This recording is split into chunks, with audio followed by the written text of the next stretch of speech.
আহংগৰ কাৰ্যকৰী সভাপতি মতিউৰ ৰহমানদেৱক মই আহ্বান জনাইছোঁ।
আমি আমাৰ কাৰ্যকৰী সভাপতি মতিউৰ ৰহমানদেৱক কলা দিৱস উপলক্ষে আৰু সম্পৰ্কে দুআষাৰ ক'বলৈ লৈ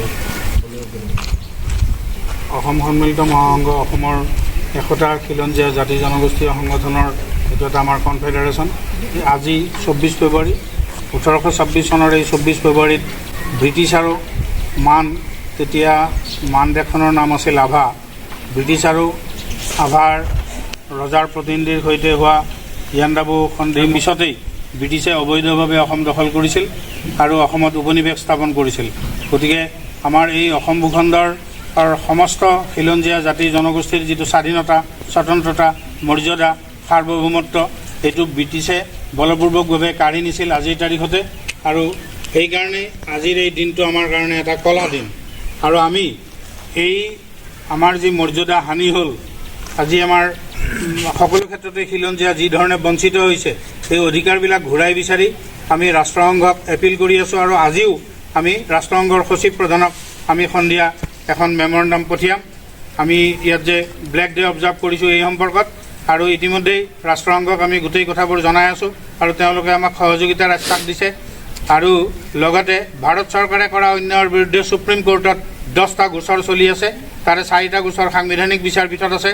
সাংবিধানিক বিচাৰপীঠ 2খন হৈ গৈছে, 3 নম্বৰখন বাকী আছে।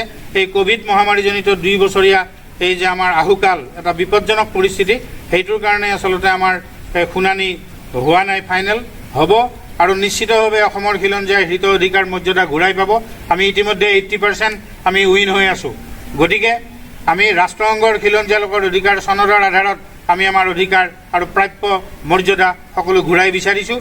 আৰু সেইকাৰণে ইতিমধ্যে আমাৰ গোটেই কামবোৰ চলি আছে।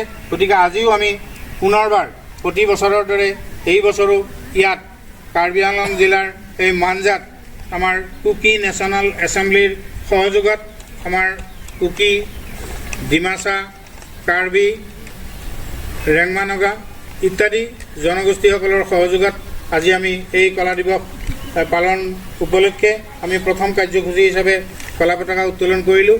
আৰু কলা পতাকা উত্তোলন কৰি আমি পুনৰ সংকল্পবদ্ধ হ'লোঁ যে আমি আমাৰ খিলঞ্জীয়া জাতি জনগোষ্ঠীৰ অধিকাৰ যাতে আমি যিকোনো পৰিস্থিতিতেই আমি আদায় কৰিবৰ কাৰণে সংকল্পবদ্ধ হৈ আমি আগবাঢ়ি যাওঁ। ধন্যবাদ। কলা বেজ পৰিধান কৰিবৰ কাৰণে তেওঁ কাৰ্যসূচীটো আৰম্ভ কৰিলে।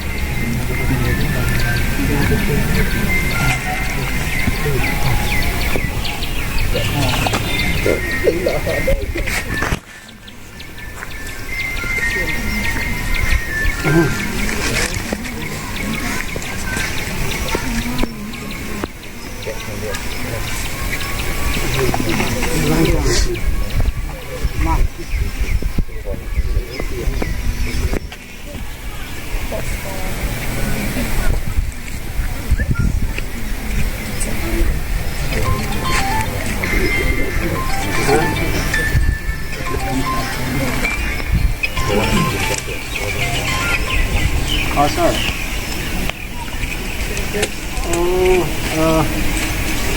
You come to Dimapur Road and then after crossing this bridge,